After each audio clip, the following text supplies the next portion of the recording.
네, 안녕하십니까. 저희 스마실 TV에서 해마다 방송하고 있는 해마다 달라지는 산림 정책 제도입니다. 올해는 이제 2026년도죠. 올해의 달라지는 산림 정책 제도는 어떤 것이 있을까요? 내용이 다소 많습니다. 원래는 중요한 것만 발췌해서 방송해 드리려고 그러는데 제가 보니까 거의 다 중요한 내용들이 많아서 거의 삭제하지 않고 원래 있는 대로 그렇게 다 빽빽하게 그렇게 방송을 해드리겠습니다. 내용도 좀 많고 또 글자도 조금 많다 보니까 다소 딱딱할 수 있는데 우리 시청자님께서 잘 숙지하셔서 산림 정책에 또 산림 경영에 많은 도움이 되시기를 바라겠습니다. 2026년부터 달라지는 산림 정책 제도입니다. 자, 양묘사업 상황조사 및 실태조사 제출 기간이 연장됐죠. 그래서 종전에는 상황조사를 5월 31일, 실태조사를 10월 15일 했습니다. 이것을 상황조사를 6월 30일, 실태조사를 11월 15일까지 그렇게 했습니다. 그래서 요게 정묘사업과 관련되는 부분에서는 하시는 분들은 아주 숙제해야 될 그런 사항이고요. 그 다음에 이목 분야 세제 개선이죠. 이목, 벌채, 양도, 소득세, 비과세 환도 규정입니다. 그래서 조림기간 5년 이상인 임대의 벌목을 벌채, 양도하여 발생되는 소득에 대해서는 비과세 한도를 확대했다. 당초는 연 600만원이었죠. 이것을 이제 연 3천만원으로 그렇게 변경이 됐습니다. 그래서 그 내용을 참조하시고 옆에 전화번호가 있습니다. 이 내용에 대해서 혹시 궁금하신 분들은 개별적으로 이렇게 문의하셔도 되겠습니다. 그 다음 정책자금 지원 확대입니다. 사업장 접수처 간 직선거리 30km 이내로 거리 제한하던 것을 어떻게 60km 이내로 거리 제한을 완화했죠. 그렇게 완화시켰고, 그 다음에 기선촌인 정책자금 대상자 세대주에 한한 것을 어떻게 세대원으로 포함했습니다. 세대주와 세대원입니다. 그래서 세대주에서 세대원으로 이렇게 넓혔죠. 그리고 시설자금 사전융자 한도를 최대 3천만원, 대출 가능 금액의 10% 이내 하던 것을 어떻게 사전융자 한도를 최대 5천만원으로 늘리고 대출 가능 금액의 70% 이내로 그렇게 확대했습니다. 그래서 많은 도움이 되겠죠. 그 다음에 산림소득 보조사업 지원 확대입니다. 우리 이모님들이 많이 하고 계시는데 임산물 생산기반 조성사업 지원 시에 종자 종묘 구입처는 종자업 등록자로 해서 종자업 등록자한테 구입을 했죠. 이것을 육묘업 등록자에서도 종자 종묘 구입 시에도 지원을 받을 수 있다. 종자는 그야말로 씨앗을 얘기하는 거고, 육묘는 씨앗에서 발화된 것을 얘기하겠죠. 그래서 육묘업 등록자에서도 종자 종묘 구입 시에 지원을 받을 수 있다. 그렇게 보시면 되겠습니다. 그러니까 구입하는 입장에서는 선택의 폭이 많이 넓어졌다. 그렇게 볼 수 있겠죠. 그 다음에 이모살림 공일 직접 지불제, 이것을 직전연도 소규모, 종전에는 직전연도 소규모 농업 직불금 수령자는 임산물 생산업 직불금 지급에서 제외됐습니다. 그리고 이것을 이제 해당 연도 소규모 직불금 수령자는 직불금 지급에서 제외됐다. 그렇게 바뀌었습니다. 그러니까 직전 연도에 했던 것을 이제 해당 연도로 그렇게 제외 대상을 바꿨다. 그렇게 보시면 되겠고, 그동안 또 뭐 제가 봐도 조금 이상한 것이 있었는데 뭐 마을 공동체 활동을 해야 된다 이런 조항이 있었습니다만, 이것을 사실은 그 마을 활동체 공동 활동을 안 해도 된다. 이것을 제외했습니다. 그래서 뭐 사실은 그 임야를 갖고 계신 분들이 뭐 마을 공동체 활동을 같이 하면 좋겠죠. 그렇지만 또 뭐 활동이라는 게 또 거기 거주하지도 않고 또 뭐 시간상으로 들어맞지도 않으니까 이건 좀 불필요하다. 그래서 삭제를 한 것 같습니다. 그 다음에 0412 산림경영계획이죠. 그래서 산림계획 작성 시 모든 산림사업을 포함시켰습니다. 산림경영계획에는 뭐 무조건 다 포함시켰어요. 그래서 조린, 숲가꾸기, 벌채, 인도시설, 산림소득사업 등 모든 산림사업을 포함시키는데 이것을 현지 상황에 맞지 않는 것은 제외 가능하다. 그래서 뭐 앞서 말씀드린 그런 사업이 있더라도 현지 사회에 맞지 않는 것은 굳이 산림경영계획에 포함시키지 말아라. 안 해도 된다. 그런 얘기입니다. 그 다음에 그 시군구 공유림 산림경영계획 수립시 시도지사 승인을 어떻게 수립시 시도지사 의견 청취로 바뀌었죠. 그 다음 산림경영계획 인가 대상에 연도를 포함시켰습니다.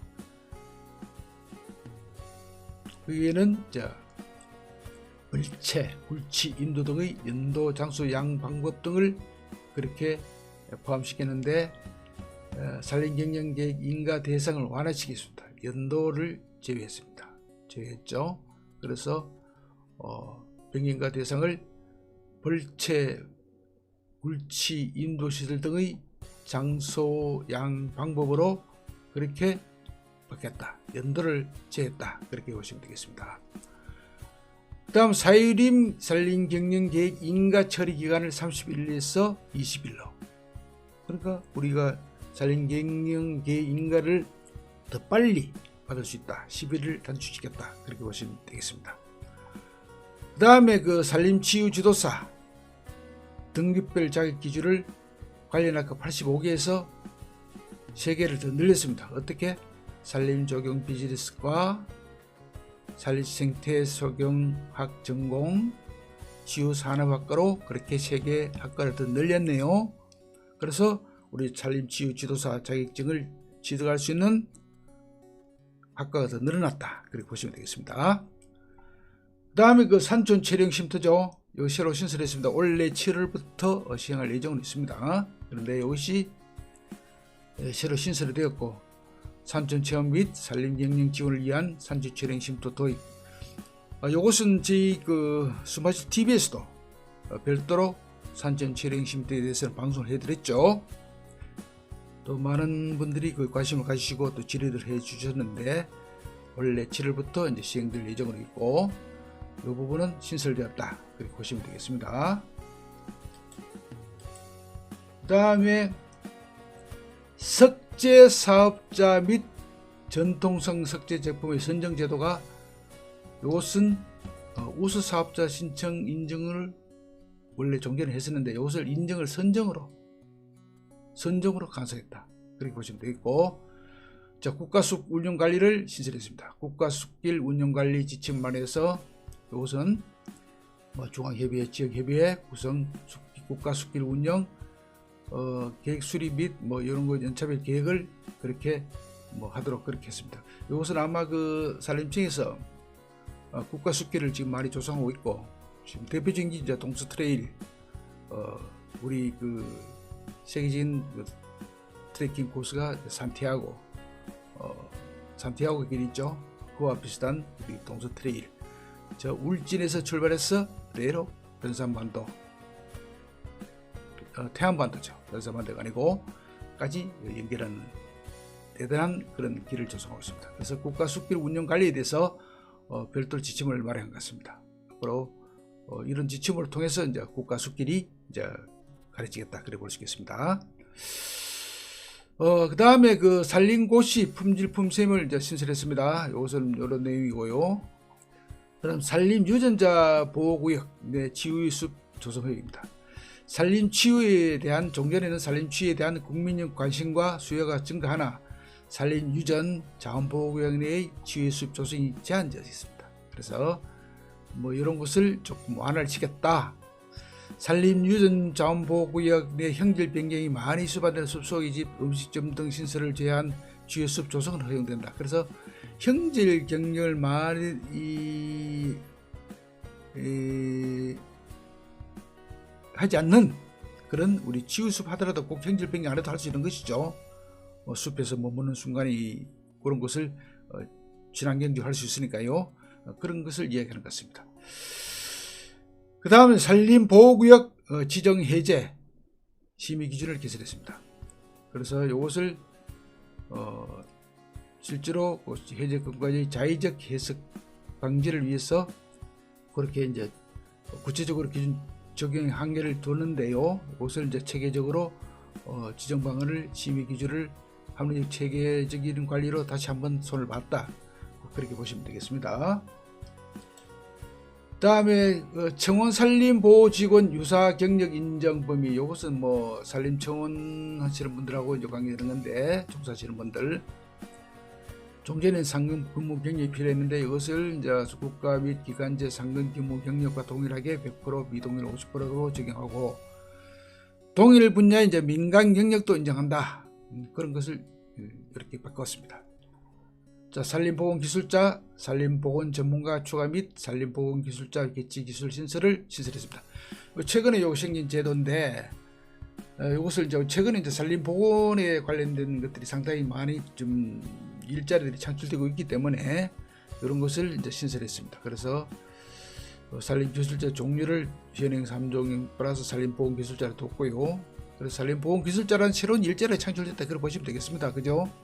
그래서 또 산림보건 전문업도 생겼고, 그 다음 산림기술자 배치 기준에 대한 기술자 배치 기준 추가도 되었고, 그래서 산림보건업이라는 것이 새로 생기면서 기술자라는 일자리도 창출되었다, 그렇게 보시면 되겠습니다. 그 다음 모험도시업 인증제도 폐지 및 우수도시숲 선정제도 운영, 요거는 뭐 요 자료로 이렇게 보시면 되겠습니다. 그 다음 도시숲 개장, 도시숲에 대한 여러가지 가로수 계획이라든지 이런 것을 계획상을 규정했다. 그렇게 이것은 지방자치단체에서 주로 하는 내용입니다. 그 다음에 수목원 정원 조성 예정지 지정, 예정지 지정을 최대 8년인데 이것을 어떻게 4년으로 지정 기간을 단축해서 그렇게 조성을 예정지 지정을 단축시켰다, 그렇게 보시면 되겠습니다. 자, 수목원 사업 범위를, 수목원은 어떻게 보존관리 및 전시 업무를 수행토록 했는데 이것은 보존관리 전시 업무 외에 교육을 추가했습니다. 그래서 요즘은 뭐 여러가지 교육 사업이 대두가 되다 보니까 이것을 내용을 전시를 위주로 할 게 아니라 앞으로 교육도 좀 우리 수목원에서 하자, 이런 것이 많이 건의가 된 것 같아요. 좋은 생각이라고 듭니다. 단순히 우리가 수목이라는 것을, 수목원이 전국에 수목원이 많습니다. 그죠? 이것을 단순한 하나의 전시뿐만 아니라 또 필요한 것을 교육도 하는 그런 기관이 있으면 좋겠죠. 그 다음에 건축물 주변 산불 위험목 임미벌채 허용, 임목 벌채 시에 벌채 허가를 받거나 벌채 신고가 필요했는데 종전에는, 이제는 어떻게 해요? 산불이 날 것을 대비해서 경계선으로부터 25m 이내에 위치한 임목에 대해서는 임의로 벌채가 가능하다. 그러니까 건축물 외곽 기준으로, 집을 기준으로 해서 25m 이내는 임의로 내가 마음대로 벌쳐야 된다는 그런 얘기입니다. 그전에는 신고나 이런 게 필요한, 허가나 신고가 있었는데 신고 필요 없다는 얘기죠. 이 산불 때문에 그렇습니다. 산불. 그래서 아무래도 집 근처에 숲이 있고 나무가 있다 보면 산불이 아무리 취약해지면은 주거가 그런 위협받은 집이 탄다든지 이런 상황이 생기니까 이제 그걸 방지하겠다는, 그러니까 산불 방지선을 이제 구축하겠다, 그런 뜻이겠죠. 그 다음에 입산 통제 지정 비율 한도를 그전에는 30%까지 지정되는데 이것을 50%까지 지정이 가능하고 최대 심각시는 100%까지 상향했다, 그렇게 보시면 되고, 주로 이제 산불이 지금 현재 우리가 많이 지금 신경을 써야 될 그런 상황이기 때문에 그렇죠. 산불 관련 법칙 및 과태료 처벌 조항을 강화했다. 방화에는 5년에 15년인데 이제 7년 15년으로 바뀌었고요. 과실 3년 이하 징역이나 3,000원 이하의 벌금이었는데 5년 이하 5,000원 이하의 벌금으로 바뀌었고 강화되었습니다. 그죠? 또 불피우기 이런 것은 200만 원에서 300만 원 강화되었다. 저는 개별적으로는 좀 더 강화시켰으면 좋겠어요. 그래서 지금 산불은 참 우리가 산불 하나로 얼마나 많은 국가적으로 손해일 뿐만 아니라 사이름은 사이름대로 손해, 국이름은 국이름대로 손해입니다. 국가적인 손실입니다. 그래서 이것은 더 강화된다고 저는 개인적으로 생각하고 있고요. 다음 산림 연적 건축 산림 재난 위험성 검토인데 이것은 새로 신설됐죠. 그래서 산림으로 또 50m 이내 건축 신고 등에 대해서는 지방 산림청에서 산림 재난 위험성을 검토해 허가한다. 그래 여기 이제 신설되는데 연접 지역에서는 앞으로 이제 우리가 조금 건축 신고할 때 이런 조항을 뭐 재난과 관련돼 있지 않나 이런 것을 한번 검토하라는 그런 뜻이고 다시 한번 검토를 하자 그런 뜻이겠죠. 그래서 어떻게 뭐 건축가들은 조금 뭐 좀 더 불편함이 있기는 있을 수 있습니다만은 산림 재난 때문에 이렇게 신설한 것 같습니다.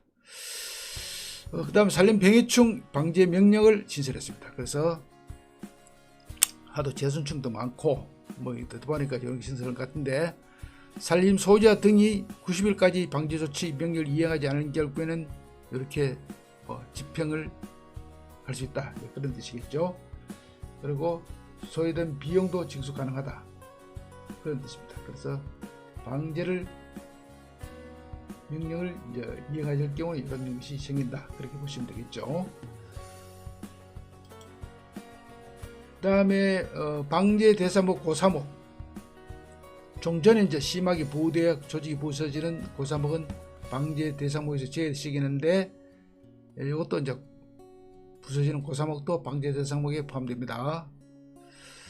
그 다음에 간보루 잔전 임목 분수 이것은 이제 저렇게 300본 헥타르 300본이었는데 이것을 숲가꾸기 사업 시행 기준에서 정한 간보루 임목 본수 기준을 준용하여 대상지에 적합하게 간보루 임목 본수를 정한다. 그렇게 표시되어 있습니다.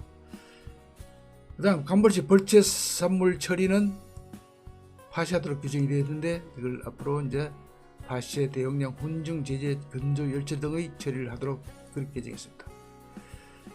아무래도 뭐 재선충 문제가 있기 때문에 이제 혼종 문제도 나오는 것 같아요. 자, 수종 전환 방제입니다. 신설이죠. 이거는 수종 전환 대상에서 자연 복원이 진행 중인 것은 그리고 재위험이 있는 생활권 주변 지역은 수종 전환 대상에서 제외시키고, 그 다음에 일시 벌채가 불가한 간벌의 방식으로 수종 전환을 시행할 수 있도록 하고 재우려가 있는 지역은 예방 조치를 의무화한다. 그렇게 바뀌었습니다. 뭐 장가지 처리는 이런 산불 때문에 그래서 이렇게 이제 수집을 이렇게 별도로 규정을 바꾼 것 같습니다. 자, 벌채 산물의 이동입니다. 그것은 이렇게 관출 금지구역의 지역을 통해서 완화시키고 있습니다. 그렇죠?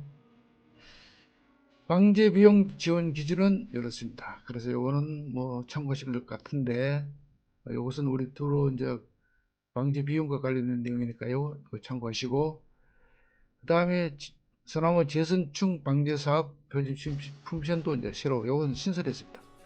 요즘은 재선충 때문에 방제 사업과 그리고 벌채가 많이 이루어지다 보니 이런 이제 훈증 더미 제거 중 지면 깔기 비용 등을 추가해서 훈증 더미 해체에 대한 품평을 추가한다 하는 내용이 추가되었습니다. 참고하시면 되겠고요. 네, 오늘은 아주 내부가 세세한 내용을 다 디테일하게 방송을 해드렸습니다. 이 내용을 다시 한번 상세하게 한번 살펴보시고 원래 2026년도에 달라지는 산림 정책에 대해서도 꼼꼼히 체크해 보심으로 인해서 산림 경영에 많은 도움이 되리라고 그렇게 생각이 듭니다. 그래서 요 제도 중에서 내한테 필요한 것이 있을 수도 있고 또 필요한 것이 있습니다만은 또 언젠가는 또 내가 필요 없는 것도 언젠가 내가 필요할 수 있겠죠. 전체적으로 한번 잘 파악하시기를 바라겠습니다. 오늘은 2026년부터 달라지는 산림 정책 중에서 오늘은 디테일하게 아주 세부적으로 그렇게 방송해 드렸습니다. 시청자 여러분 대단히 감사합니다.